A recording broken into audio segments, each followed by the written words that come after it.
안녕하셨습니까? 이 단위에서 이제 여러분들의 얼굴을 보는 이 안식일도 몇 주 안 되기 때문에 여러분들 얼굴을 좀 자세히 보기를 원합니다. 그리고 우리의 인생이 내일 어떻게 될지 알지 못하기 때문에 좀 더 우리 아름다운 동화산 성도들의 모습을 눈에 담고 마음에 담고 또 예수님 오시는 그날까지 우리가 함께 신앙으로 연결되는 서로 기도로 연결되는 그런 아름다운 성도들의 또 교제가 있게 되기를 간절히 소망합니다. 먼저 하나님의 말씀을 읽도록 하겠습니다. 창세기 47장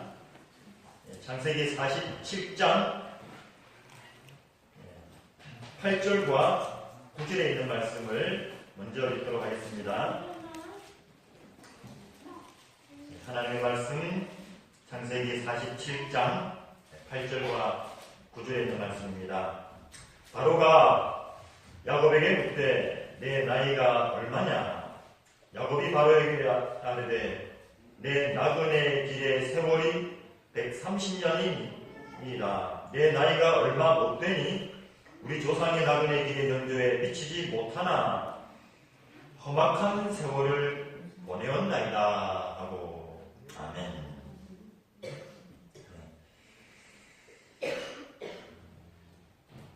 오늘은 이 본문의 말씀을 중심으로 해서 나그네의 길이라는 제목으로 우리의 인생이 어떠한 인생인가라는 것을 함께 말씀을 통하여서 살펴보기를 원합니다.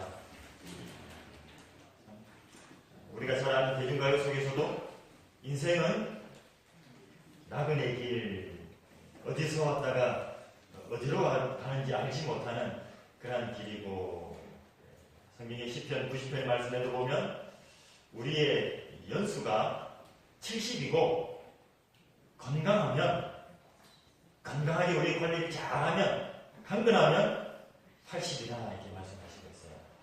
저희 아버님이 이 말씀을 참 좋아하셨어요. 특히 언제 이 말씀을 자주 저에게 말씀해 주시냐 하면 거의 70대가 다 돼가시고 80대에 이르셨을 때에 이 말씀을 참 이렇게 말씀하시면서 성경에 보통 70이자면 건강관리를 잘하면 80세까지 갈 수 있다. 그런데 이 80세는 89세까지도 80대다. 그러시면서 제 아버지께서 80대가 되셔서도 이 말씀을 의지하시고 얼마나 참 열정적으로 이렇게 사셨는지. 그러나 성경은 우리의 연수가 70이고 한근하면 80이라도 그 시간들이 얼마나 신속하게 가고 빨리 가고 너무나도 빨리 가서 쏜 화살처럼 날아간다고 말씀하시고, 그 모든 빠른 시간 가운데서도 그 대부분이 수고와 슬픔뿐이다 이렇게 말씀하시고 있습니다. 마치 야곱의 고백처럼 내가 130년이라는 인생을 살았지만은 되돌아보면 내 130년의 세월이 어떤 인생이었다고요? 평탄하고 행복하고 참 좋았던 인생입니다 라고 말하지 아니하고 험악한 세월을 살았습니다. 그러면서 10편 90편에 있는 말씀에서는 우리의 인생이 신속하고 빨리 가고 수고와 슬픔뿐이기 때문에 하나님께서 우리에게 지혜를 주사 우리의 날수를 잘 계산하면서 살라라고 이렇게 말씀하고 있습니다. 즉, 내 인생이 얼마나 남았는지를 뭐하면서요? 좀 잘 체크하면서 살아라 이렇게 말씀하고 있어요. 체크하면서. 그냥 내가 영원히 천년 만년 살 것처럼 그렇게 살지 말고, 내 날수가 이제 얼마 남지 않았구나라는 것을 잘 생각하면서 살아라 라고 이렇게 말씀하시고 있어요. 제가 지난주에 추석 마지막 마치고, 추석 마지막 마치는 그날에 이제 서울에서 내려오는 길에 갑자기 제 딸아이한테 엄마로부터 연락이 왔어요. 우리 최 집사님이 아빠와 엄마한테 연락을 이렇게 하고 싶은데 연락이 안 돼서 이렇게 했다. 그 문자를 보니까는 아주 급한 일이라고 전화를 해달라고. 그 문자를 받는 순간 직감적으로 굉장히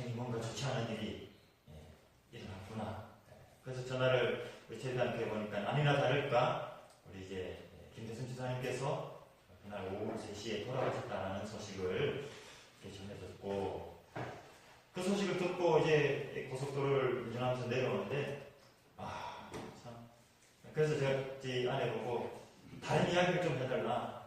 제가 자꾸 집사님 이야기를 하면은 이 눈물이 나가지고 운전을 하지 못할 것 같아서 좀 다른 이야기를 해달라. 그리고 저녁에 내려와서 막 빈소에 앉았는데 참 얼마나 눈물이 나오고, 그래서 그 위로 예배를 드리는데 제가 유족들을 위로하고 성도들을 위로해야 하는데 제가 위로를 받아야 되죠. 얼마나 참 가슴이 아프고, 물론 하나님의 약속의 말씀에 우리가 죽는 것이 영원한 이별이 아니고 잠깐 우리가 잠자는 것이고, 예수님께서 오시는 그날, 영광스러운 그날에 주님께서 분명히 다시 우리를 살리시고 우리를 다시 만나게 하시고 썩지 아니할 몸으로 우리를 변화시키셔서 영원한 생명을 우리에게 주시겠다는 약속의 말씀이 성경에 기록되어 있지만은, 그러나 우리의 생각보다 너무 갑자기, 너무 일찍이 우리의 곁을 떠나시게 되어서 그 슬픔이 우리에게 참 너무나도 크게 다가왔다라고 이렇게 생각합니다. 병원에서도 그래도 한 몇 달 정도 더 이렇게 주어졌다라고 이렇게 이야기를 하고, 이제 우리도 그렇게 생각을 하고 저도 그렇게 생각을 하고 아마 집사님도 그렇게 생각을 하셔서 참 많은 아쉬움의 말씀을 많이 이렇게 하셨던 것 같은데, 그런데 제가 가만히 지나서 생각을 해보니까 우리 집사님이 이미 당신께서 그 날수의 날이 얼마 남지 않았음을 이렇게 직감하시고 그 날수를 계산하시고 그 인생의 마지막 남은 삶을 준비하시다가 참으로 은혜 가운데서 하나님의 축복 가운데에서 잠드셨구나라는 것을 여러 가지를 통해서 많이 이렇게 알게 되었습니다. 우리 유족들이 이렇게 이야기하기를 돌아가시기 얼마 전에 이미 가셔서 한복을 꼭 입으시고 사진을 찍으시고, 그리고 이제 송경동이와 함께 교회에 오셔가지고 이제 교회 두유를 이제 한 박스를 이렇게 사가시고, 그래서 장로님이 무슨 두유를 이렇게 많이 사느냐? 그때 그 집사님 하시는 말씀이, 내가 다 먹을 것이 아니라 나는 이 한 박스만 먹을 것이고 나머지 5개는, 한 박스 안에 6개가 있을 때는 나머지 5개는 이제 내가 가고 나면 당신이 밥 챙겨 먹기도 힘들 것이기 때문에 당신이 5박스를 이렇게 드시라고, 그러면서 한 박스를 가져갔었다는 거예요. 그 이야기를 들으면서 제 가슴이 얼마나 참, 우리 집사님은 그 삶을 준비하시고 다 이렇게 주변을 또 주위 사람들을 생각하시고, 그래서 이 저녁에 우리 집사님을 모시고 이제 금요일 저녁에 차량을 운행하면서 오는데 제가 여쭤요. 집사님 요즘 컨디션이 좀 어떠십니까? 그랬더니 이제 그때서야 이제 저에게 병원에 갔더니 그렇게 좋지 않다고 합니다. 한 3개월, 3, 4개월 정도라고 합니다.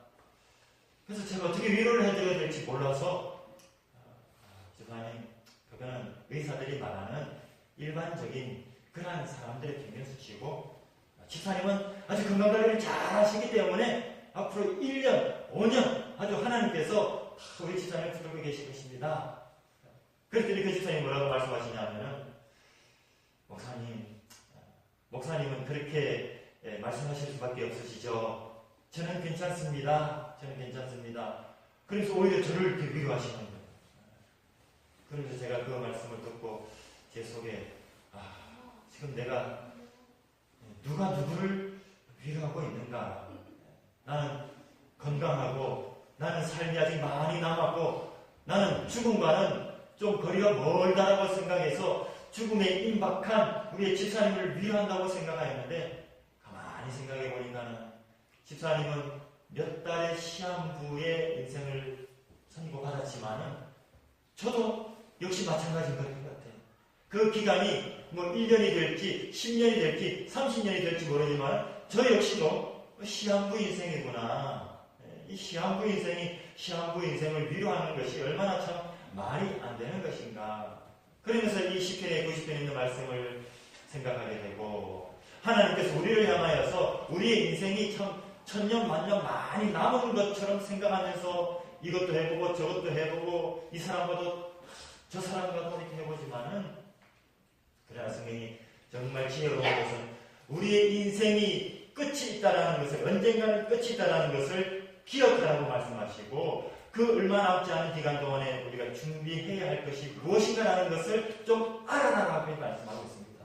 우리는 이 땅이 우리의 삶이고 우리의 터전이고 우리가 이 땅에서 영원히 살 것처럼 우리가 준비하면서 투쟁하면서 살아가고 있는데, 우리의 삶은 이것이 우리의 삶이 아니고 하나님께서 준비한 영원한 삶이 있고, 지금 우리에게 주어진 이 시한부의 인생, 여기에 계신 저와 여러분들이 모든 분들이 다 시한부 인생 아닙니까?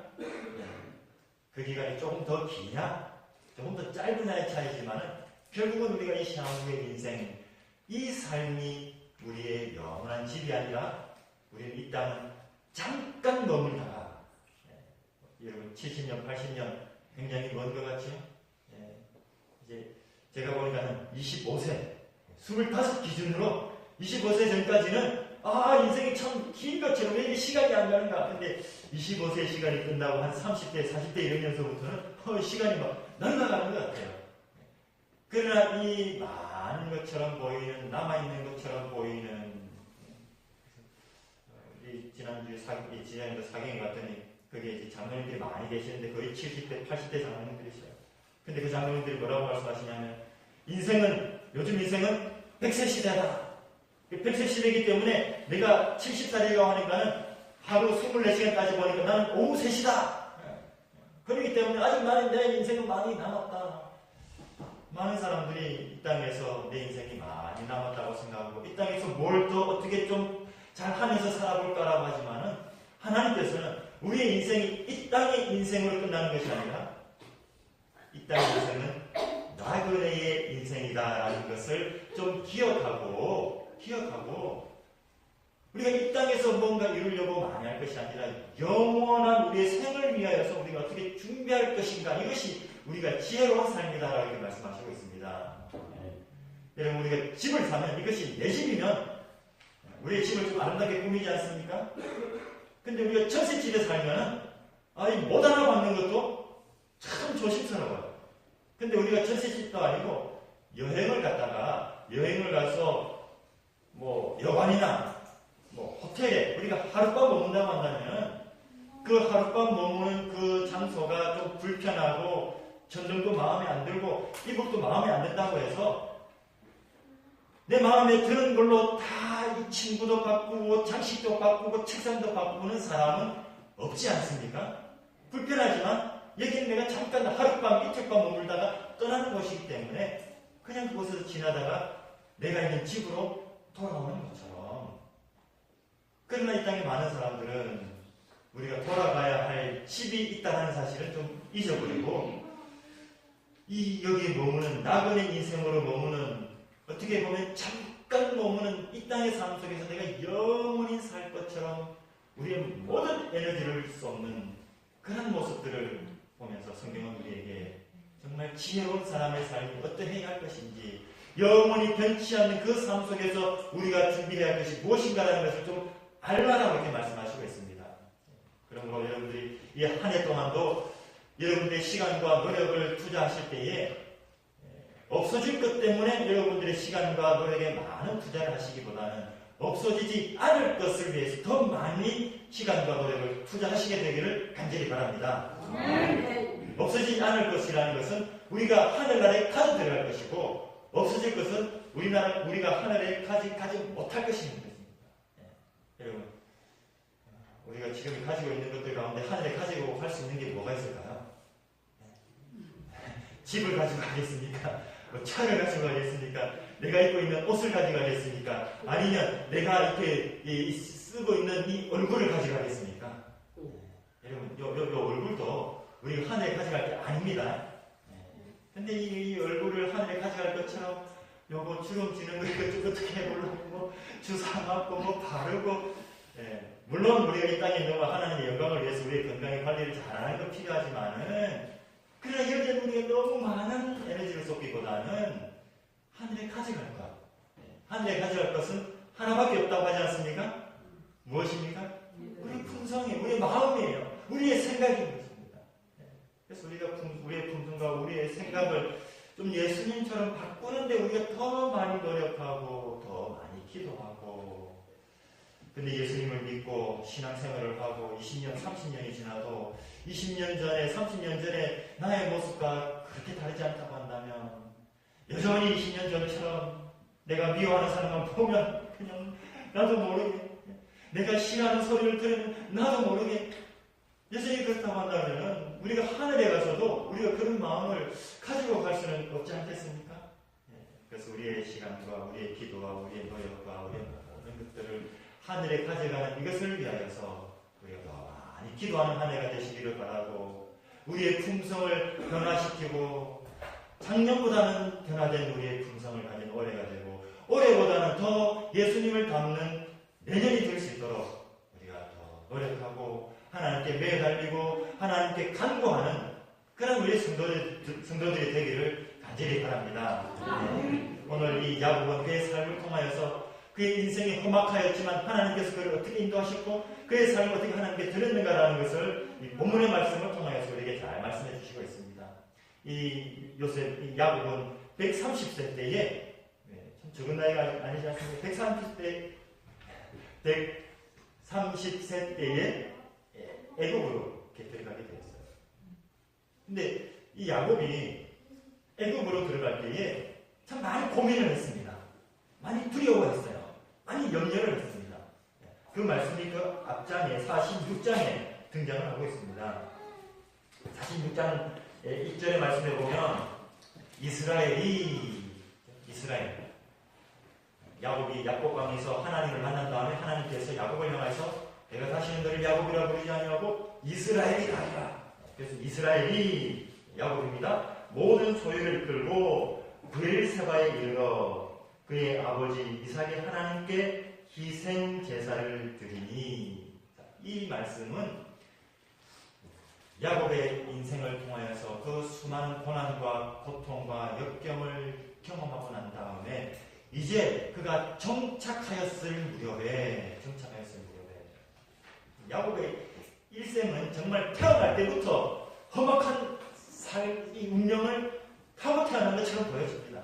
뱃속에서부터 형과 싸우고 누가 먼저 나갈 것이냐, 그래서 형이 먼저 나가자 나올 때부터 어떻게 형의 발 뒤꿈치를 붙들고 나오고, 그리고 나와서도 끊임없이 형과의 장자권의 싸움 때문에 아버지를 속이고, 그리고 도망 나와서 삼촌으로부터 속임을 당하고, 결혼하기 위해서 20년 동안 그가 노동을 하고, 그리고 나와서도 돌아와서도 참 그의 하나밖에 없는 딸, 그의 하나밖에 없는 눈에 넣어도 아프지 않은 이 딸이 이 세계에서 그 험악한 사람들 때문에 욕보임을 당하고, 그 사랑하는 정말 가장 사랑했던 아내 라헬의 죽음을 경험하고, 그리고 자기의 장남이 자기의 네 번째 아내를 동침하고, 자기 가장 사랑하는 아들 요셉을 잃어버리고, 이 야곱의 삶은 이루 말할 수 없는 참 기구한 그런 인생을 살다가 이제 그가 헤브론이라는 곳에 정착을 하게 되고, 참 이 130이라는 이 노년의 삶 가운데 이제 안정을 갖게 되고, 이제는 좀 내가 안정을 하게 되었다라고 생각되는 그 해에 뭐가 들었냐면 흉년이 들어요. 이 흉년이 바로 애굽의 왕 바로가 꾼 꿈, 7마리 살찐 소와 야윈 이 소, 충실한 곡식, 또 아주 야윈, 그 하나님께서 바로를 통해서 주신 이 애국뿐만 아니라 가나안 지역까지 이르렀던 그 7회의 축복이 끝난 이후에 흉년이 시작되었던, 그래서 첫 해를 버티고 두 해를 버텼지만은 이제 더 이상 양식이 없고 또 먹을 것이 없고 그곳에 거할 수 없게 되었을 그 시점에 요셉이 살았다라는 소식을 듣게 되고, 요셉이 아버지에게 아버지 이곳은 양식이 풍부한 이곳으로 내려오십시오라는 그 이야기를 들었던 그 말씀인 것입니다. 그래서 이제 이 야곱이 그 70명의 식솔들을 다 데리고 떠나서 비록 그 아들 요셉이 마차를 보내주었지만은 이 야곱이 마차를 타지 아니하고 3일길 이 3일길을 걸어가다가 46절에 브엘세바라는 곳에 이르러서 하나님께 제단을 쌓고 예배하는 장면이 이렇게 나타나고 있습니다. 마차를 타고 편안하게 갈 수 있지만 이 야곱의 마음속에는 여러 가지 생각으로 밤잠을 자지 못하여서 될 수 있는 대로 천천히 걸어갔던 것 같아요. 걸어가면서 생각하고 왜냐하면 하나님께서 그 아버지 이삭에게 주신 그 약속의 이 말씀이 무엇이었냐면 너는 애굽으로 내려가지 말라 하는 말씀을 그 아버지 이삭에게 주신 것을 야곱이 기억하였기 때문에 그렇습니다.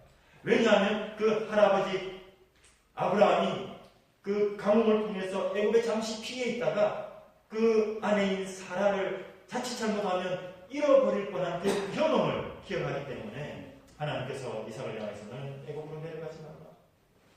그래서 이 야곱의 마음속에는 애굽으로 내려가는 것에 대한 두려움의 마음이 있었고 그것도 하나 기억한 것은 하나님께서 그 할아버지 아브라함에게 말씀하시기를 내 자손이 400년 동안 타국의 땅에서 노예로 종살이로 하다가 400년 만에 내가 다시 돌아오게 할 것이다라는 그 말씀을 듣고 내가 지금 잠시 기근을 피해서 애국으로 내려가지만 이것이 나로 말미암아서 내 자손들이 내 자녀들이 노예로서 400년이라는 그 긴 세월을 보내야 하는 그런 일은 되지 않을까라는 그런 염려 때문에 불안 때문에 내려가야 할 것인가 말아야 할 것인가 그 아들 요셉을 만나는 것에 대해서는 참 설레는 마음으로 내려가고 싶지만은 하나님께서 금하신 것 같고 내려가면 그의 자손들의 운명이 아주 해악되게 될 것만 같은 그런 불안감 가운데 있을 때에 그가 하나님께 예배를 드리고 하나님 어떻게 하면 좋겠습니까? 2절에 그 밤에 하나님 이상 중에 이스라엘에게 나타나 이르시되 야곱아 야곱아 하시는지라. 성경 가운데 하나님께서 창세기에서 사람의 이름을 2번 부르신 것은 아브라함 때에 한 번 그리고 지금 이 말씀에 한 번 2번 이렇게 등장하고 있습니다. 하나님께서 대부분은 다 아브라함아 이삭아 야곱아 요셉아 이스라엘아 그런 이 말씀 가운데서만 하나님께서 아브라함 야곱을 향해서 야곱아 이 두려움과 불안과 염려에 가득 차 있는 이 야곱을 위로하시기 위해서 하나님께서 야곱을 부르시는데 그런데 이 이름을 이스라엘아라고 부르지 아니하시고 뭐라고 부르십니까? 야곱아라고 이렇게 부르시겠어요.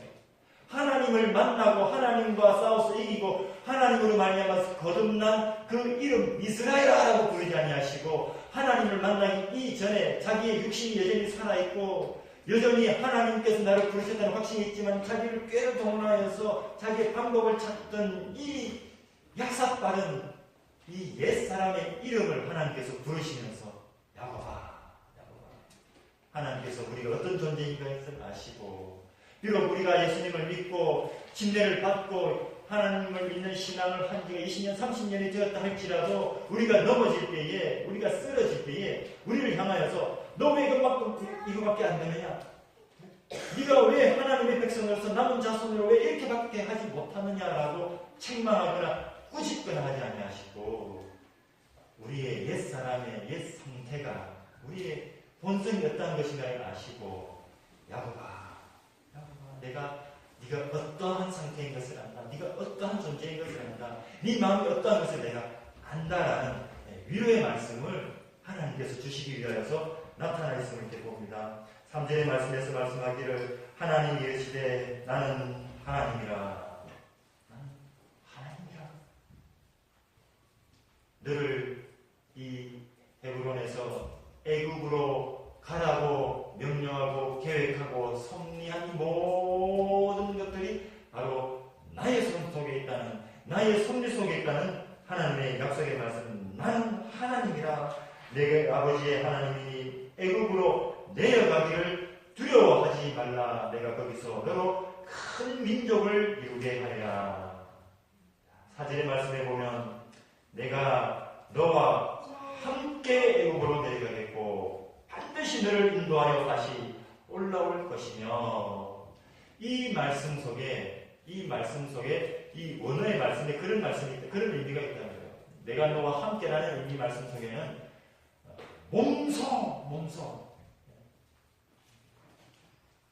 이 창세기 28장에서 야곱이 아버지를 속이고 장자권을 탔고 외삼촌 집으로 나아갈 때에 돌베개를 떼고 꿈을 꾸는 그때에 하나님께서 나타나셔서 내가 너와 함께 하겠다는 약속의 말씀을 주십니다. 그러나 그때에 내가 너와 함께 하겠다는 약속의 말씀과 지금 여기에 46장에 나타난 내가 너와 함께 하겠다는 말씀이 약간의 차이를 가지고 있어요. 28장의 말씀은 내가 너와 함께 하겠다는 말씀은 하나님께서 하나님의 본체는 이 가난이 있지만은 내가 너와 함께 정말 손을 다 펴서 너를 인도하는 그런 어떤 느낌이라고 한다면은 지금 46장의 말씀은 하나님께서 애굽으로 내려가는 야곱에게 너를 혼자 보내고 내 천사를 보내거나 혹은 내가 능력을 통하여서도 함께 하겠다는 약속의 말씀이 아니라 내가 몸소 내려갔어. 내가 친히 너와 함께 내려갔어. 내가 내 모든 살림을 같이 챙겨서 너와 함께 애굽에 내려가겠다라는 그 약속의 말씀을 야곱에게 주시고 있는 것입니다. 우리가 고난 가운데 있을 때에, 험악한 세월 가운데 있을 때에 하나님께서 왜 나에게 이런 힘든 삶을 허락하십니까? 이 이야기 가운데 해변의 두 발자국의 이야기를 여러분들 잘 아시지 않습니까? 한 사람이 해변에 걸어가다가 돌아보니까는 분명히 내 혼자 걸어왔는데 발자국이 몇 개? 발자국이 2개예요. 근데 가만히 보니까 발자국이 2개인데 2개 중에 쭉 오다가 네 발자국은 쭉 있는데 예수님의 발자국, 예수님께서 나와 동행하셨다라는 예수님의 발자국은 오다가 중간에 뜨문뜨문 끊겨 있어요. 근데 그 뜨문뜨문 끊겨 있는 동안이 어떤 기간이었는가 가만히 생각을 해보니까 그때가 내가 제일 힘들었을 때야. 내가 편안할 때는 발자국이 2개가 나와. 근데 내가 사업이 힘들거나 내가 건강이 힘들거나 내가 여러 가지 문제로 정말 예수님이 필요할 때는 보니까는 발자국이 하나밖에 없어요. 그래서 그 사람이 예수님에게 좀 따졌습니다. 예수님, 내가 편안할 때는 나와 함께 계셔가지고 그렇게 하시더니만 내가 힘들 때는 정녕 어디 계셨습니까? 그래서 예수님이 뭐라고 말씀하십니까? 이 발자국은, 혼자 남아있는 이 발자국은 네 발자국이 아니라 내 발자국이다. 네가 힘들 때마다, 네가 고난 가운데 있을 때마다, 네가 혼자 서서 버틸 수 없을 때마다 내가 너를 업고 지내왔던 내 발자국이다. 예수님 하나님께서 지금 오늘 이 야곱에게 그 말씀을 하시고 있는 것입니다. 네가 애굽에 가는 것을, 애굽에 내려가는 것을 두려워하지 말라. 네가 애굽에 내려갈 때 너를 결코 혼자 보내지 아니하고 네가 물 가운데 지날 때에라도 불 가운데를 지날 때에라도 천인이 내 우편에서 만인이 내 우편에서 쓰러질 때라도 내가 내 짐을 싸들고 몸소 너와 함께하겠다. 하나님의 이 약속을 야곱이 듣고 그제서야 그가 담대함으로 애굽에 내려가는 모습을 보게 됩니다. 야곱은 그의 고민과 그의 고민과 그의 불안 가운데 있을 때 하나님께 예배함으로 하나님의 응답을 받고 하나님의 그 약속을 붙들므로 그가 그 애굽으로 내려갈 수 있는 믿음을 회복하는 것을 보게 됩니다. 이 한 해 동안 저는 우리 동화산 교회의 모든 성도들에게 이 야곱이 가졌던 이 믿음을 함께 나누어 갖게 되기를 간절히 소망합니다. 야곱은 하나님께서 신실한 하나님이라는 사실을 그가 굳게 믿었음을 우리는 보게 됩니다. 어떻게 그가 하나님의 약속을 믿고 그래 하나님께서 야곱을 향해서 그래 내가 너 함께 하겠다. 이 약속만을 믿고 야곱이 그렇게 내려갈 수 있었던 이유는 무엇인가 하면은 그가 이 약속을 통하여서 하나님은 참 믿을 만한 하나님이구나라는 것을 야곱이 알았기 때문이더라라는 것입니다. 어떻게 알았을까요? 왜냐하면 그가 그 지내왔던 그 130년의 험악한 세월 동안에 그 고난의 시간 동안에 하나님께서 자기와 어떻게 함께 계셨는가라는 것을 기억함을 통하여서 그가 아버지 집에 있을 때에 형과의 분쟁이 있을 때 하나님께서 어떻게 개입하셨고 그가 외삼촌의 집에 있을 때에 그가 자기 꾀를 내어서 이 버드나무 가지를 칼로 벗기고 뭐 이렇게 얼룩 아롱진 손을 넣고 여러분 그게 말이 됩니까? 아이된 소가 아이된 양이 물을 먹다가 그 앞에 있는 그 얼룩 무늬를 보고 새끼를 낳았는데 그 보니까는 막 얼룩 무늬 새끼가 나오는데 그게 말이 됩니까? 이게 말이 된다고 생각해가지고 요즘 이제 어머니들 가운데에서도 아이를 가지면은 이 냉장고 앞에 아들이라고 하면은 뭐 이렇게 뭐 요즘은 누가 잘생겼습니까? 뭐 현빈 뭐 이렇게 아이라고 하면은 뭐 이렇게 뭐 김태희 맨날 쳐다보면서 아 우리 딸이 이렇게 되면 좋겠다. 아니 그래가지고 이렇게 예쁜 딸이 태어나면 얼마나 좋겠습니까? 그런데 태어난 아이는 누구를 닮았어요? 아빠를 닮고 얼마나 닮죠. 그것이 하나님께서 우리에게 주신 법칙 아닙니까? 야곱도 역시 마찬가지예요. 야곱도 이 외삼촌이 품삯을 주지 않으니까 어떻게 하면 내가 이 식구들을 먹여 살릴까 꾀를 냅니다. 그래서 이 외삼촌하고 분쟁을 해가지고 외삼촌 건강한 것은 다 외삼촌 하시고 그 가운데 진짜 상품이 안 되는 흠이 있고 점이 있고 그런 것만 내주십시오. 외삼촌이 그래. 그래서 이제 물을 먹을 때마다 앞에 버드나무를 심어놓고 얼룩을 만들어놓고 물을 먹는 암소와 암양들이 그걸 쳐다보면서 야 이거 맨날 쳐다보면 얼룩무늬 새끼를 낳겠지. 근데 낳았는데 실제로 어떻게 해요? 실제로 얼룩무늬가 나오는 거예요. 그래가지고 이 외삼촌이 생각할 때 이 사촌들이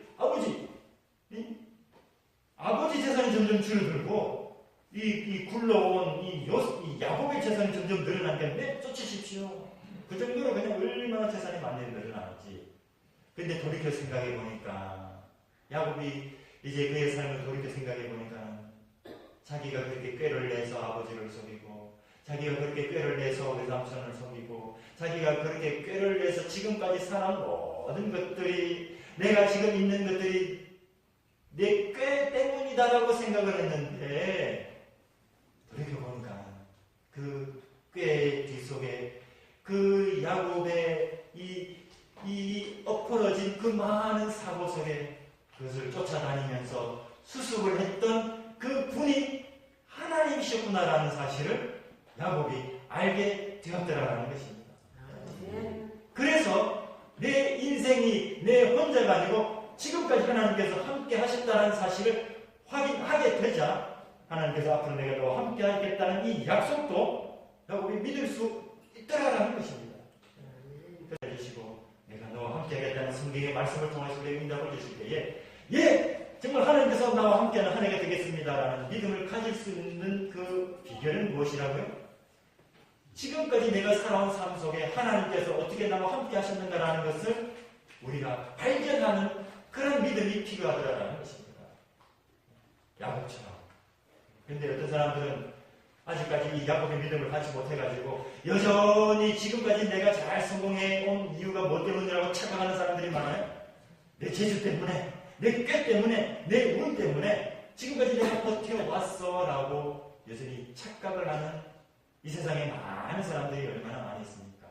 그러나 하나님의 백성들은 어떻게? 참 내가 그 고난 가운데서, 그 파도 속에서, 그 역경 가운데서, 그 엎어러지고, 그 질병 가운데서 내가 정말 까딱 잘못하면은 오늘 우리 장로님께서 간증해 주신 것처럼 그 사고 가운데서 까딱 잘못했으면은 정말 큰일 날 뻔하였지만은 그러나 내가 그 사고를 피할 수 있었던 것은 내가 체수가 좋아서 운이 좋아서 그것이 아니라 그 순간순간마다 하나님께서 나를 지키셨고 나와 함께 하셨고 하나님께서 나에게 신실하신 하나님이다라는 그러한 믿음을 우리가 갖게 될 때에 비로소 우리는 하나님과 함께 애굽으로 내려갈 수 있을 것이고 우리가 하나님과 함께 소돔과 고모라에도 갈 수 있을 것이고 우리가 하나님과 함께 이 세상으로 나아갈 수 있는 그런 믿음의 사람이 될 수 있게 될 것입니다. 하나님의 성도 여러분, 이 한 해가 시작하는 이 시점에 정말 지난 한 해 동안, 지난 삶 동안에 하나님께서 얼마나 나와 함께 하셨는가라는 사실을 잘 찾아보게 되시고 기억하게 되시고 하나님께서 나의 삶 속에 정말 신실한 하나님이시구나라는 사실을 발견하게 되시는 우리 믿음의 성도들이 되기를 또한 간절히 바랍니다. 야곱은 하나님께서 주신 이 언약이 변함없는 하나님의 사랑의 언약에 기초했다는 사실을 그가 확인하게 되었습니다. 하나님께서 친히 나와 함께 하신다는 사실을 그가 확인하게 되었습니다. 하나님께서 친히 나와 함께 하실 때에 나의 모든 일들의 책임을 지시고 그리고 이것이 나 하나만의 일이 아니라 하나님의 큰 구원의 계획의 일부라는 사실을 그가 알게 되었을 때에 그가 비로소 하나님께 감사와 영광을 돌리게 되었다는 사실을 보게 됩니다. 제가 여러분들께 말씀을 드리는 이야기가 있는데 그것은 퍼즐의 이야기입니다. 아이들이 이 퍼즐 맞추기를 좋아하는 아이들은 이제 가족 사진이나 혹은 유명한 사진을 조각조각 내어가지고 그걸 맞추는 놀이를 많이 하고 있어요. 저도 이제 아이들과 500개 조각, 어떤 때뭐 1000개 조각 이렇게 맞추다 보면은 이게 어느 놈이 어느 놈 어디에 들어가는지를 막 잘 모를 때가 있어요. 그런데 이제 그 그림의 색깔이나 그 빈 모양을 잘 찾아가지고 끼웁니다. 근데 어떤 조각들은 그 전체 그림의 윤곽을 알 수 있는 여러 가지 무늬가 들어있는 조각이 있는 반면에 어떤 조각들은 아주 색감해요. 그냥 전체 새까매가지고 이게 도대체 이게 어디에 들어가는 것조차도 왜 이런 게 있는 것조차도 잘 이해가 안 되는 그런 조각들이 있어요. 그런데 하나씩 맞추다 보면 하나씩 맞춰져서 전체적인 그림을 보면은 그렇게 색감에서 아무런 볼품없고 쓸모없고 뭐 이거 있으나 마나한 그 검정 조각이 그 전체 그림 가운데 가장 중요한 자리를 차지하고 있게 되는 것을 보게 되는 것입니다. 그 그림에 있어서 없어서는 안 되는 그 자리에 그 조각이 들어가게 되는 것을 보게 되는 것입니다. 우리가 지금 내가 당한 그 상황만을 보면은 캄캄하고 미래가 없고 헤어나올 수 없는 것처럼 보이는 왜 하나님께서 나를 이런 고난 가운데 이런 애국으로 나를 인도하실까라고 생각되어지는 조각이지만 그러나 하나님의 구속의 경륜의 큰 그림에서 볼 때에 예수님께서 다시 오셔서 우리를 구원하시는 그 큰 속을 볼 때에 이 애굽의 이 400년의 이 기간이 하나님의 백성에게서 70명에서 200만 대군으로 하나님께서 양육하시고 성장시키는 데 있어서 얼마나 중요했던 기간인가라는 것을 알게 되게 될 때에 야곱이 하나님을 향해서 원망하기보다는 하나님께 감사를 드릴 수 있는 그런 조건이 되게 될 것입니다. 그러므로 하나님께서 우리에게 주신 이 시간들이 나에게 이것으로 맞춰지는 것이 아니라 우리의 나그네 인생이 연결되어서 이 창조의 그 큰 그림 속에서 하나님께서 나에게 맡기신 이 역할이 얼마나 중요한 역할을 하게 된다는 것을 우리가 알게 되시기를 바라고 그람을 통하여서 우리의 이 시간들을 통해서 참으로 하나님께서 영광받게 되시고 또 우리의 삶이 하나님께 영광 돌리는 그런 삶이 된다는 사실을 우리가 알게 되는 그런 우리 성도들이 되기를 정말 참으로 간절히 소망합니다. 그동안 하나님께서 우리를 어느 길로 인도하시든지 우리를 어느 골짜기로 인도하시든지 때로는 푸른 초장으로 인도하시든지 쉴만한 물가로 인도하시든지 아니면 사망의 음침한 골짜기로 인도하신다 할지라도 그곳에서도 주의 지팡이와 막대기가 있음을 기억하게 되시고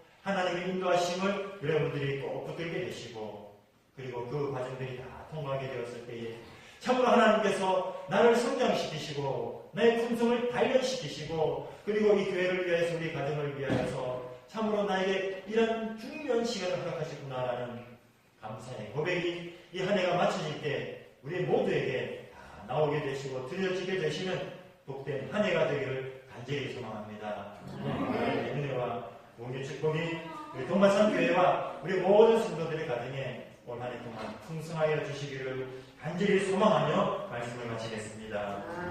하늘에 계신 저희들의 아버지 하나님, 저희들을 사랑하시고 저희들을 인도하시고 주님 오시는 그날까지 저희들과 동행하시는 귀한 약속을 인하여서 감사를 드립니다. 오늘 주의 백성들이 주님 앞에 주에게 삶을 야곱처럼 헌신하기로 주님 앞에 섰사오니 주님 앞에 헌신한 주의 종들을 위해 주의 성령으로 충만히 채워주시고 주님의 구원의 약속을 허락하여 주시고 우리의 성부 하나님의 창조의 능력과 구원의 능력과 사랑의 능력으로 날마다 인도하여 주시옵소서. 주님 오시는 그날까지 우리의 모든 성도들과 함께하여 주시고 동행하시고 구원하여 주시옵기를 예수 그리스도 이름으로 간절히 기도드리옵나이다.